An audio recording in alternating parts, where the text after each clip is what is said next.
Hello friends! It's me again! Kumusta? Nakapunta na ba ang lahat sa may rancho sa Mula de Victoria na located sa Santo Tomas, Pampanga? Sa halagang 100 pesos lang ay para ka nang nakapunta sa Disneyland. Saturday nga nung pumunta kami kaya maraming tao. This is another Christmas pasyalan here in Pampanga. Let's go!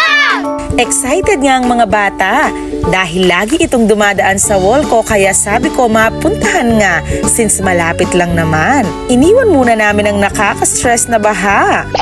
Maganda dito at kakaibang experience na naman sa mga bata. Maraming spot na pwede kang magpa-picture at mag-feeling Disney princess. Isa rin yan sa mga nagustuhan namin yung parang may pa-Aurora Borealis ang datingan. Ayan, may pa-Baguio effect pa. May mga live performers din po sila at may chance ka ring ma-meet and greet ang kanilang mga lovable mascots. Great! Yan po ang grand parade nila with vibrant floats, dazzling costumes, and music that fills the air. May patikim na silang fireworks dyan. Woo!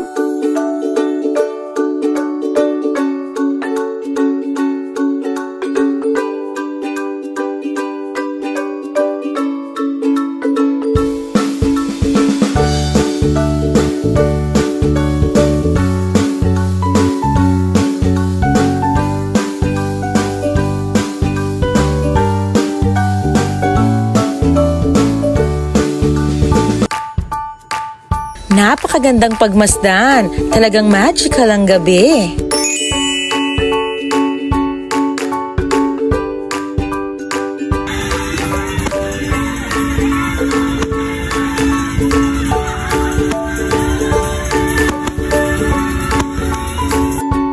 At heto siguro ang pinaka-highlight ng gabi, ang Castle Light Show.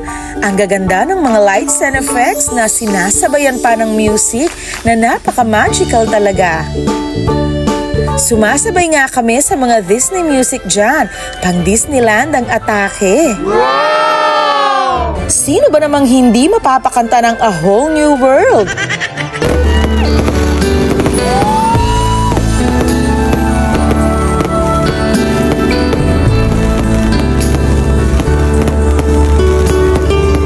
Stop na! Ayan, sa part na yan, tawang-tawa kami ni Kulin dahil may pa-snow effect pa sila na para bang nasa ibang bansa ka. Sana soon ay maranasan na rin namin ang totoong snow. Oh, yes!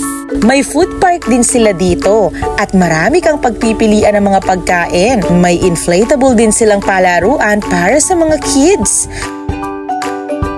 At heto yung lagi kong nakikita sa mga pictures yung parang white Christmas village nila. Palalampasin ba namin ang pagkakataon na makapag-picture at video dyan? Ang gandang tingnan.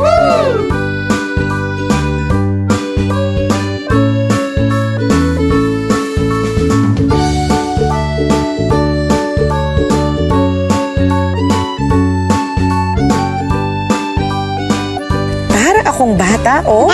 Kahit sa mga sandaling ito ay kalimutan muna ang stress. Kaya ano pang hinihintay nyo? Tara na! Sabi ko nga kay Daddy Ramil for sure, babalik at babalik ulit kami dito.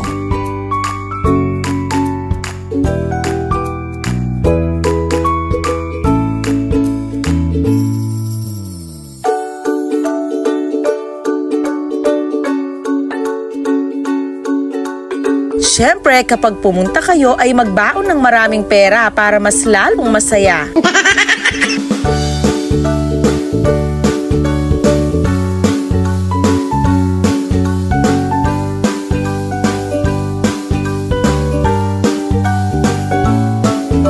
After nga namin sa rancho ay kumain kami sa KFC at magre-ready para sa susunod naming pupuntahan.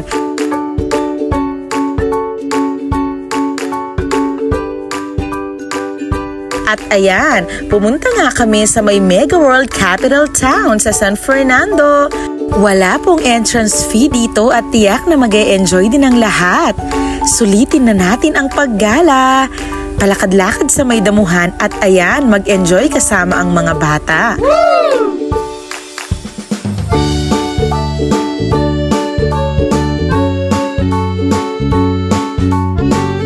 mag-relax habang nakatingin dyan sa may fountain.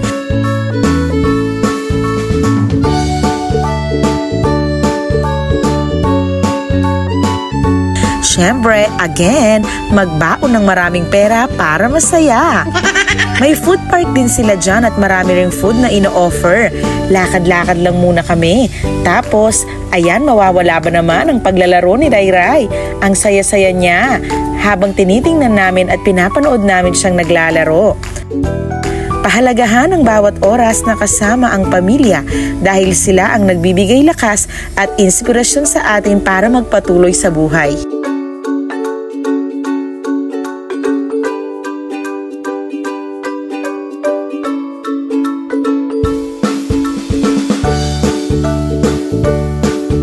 Maraming salamat po sa panonood. God bless us all and have a good time. Bye!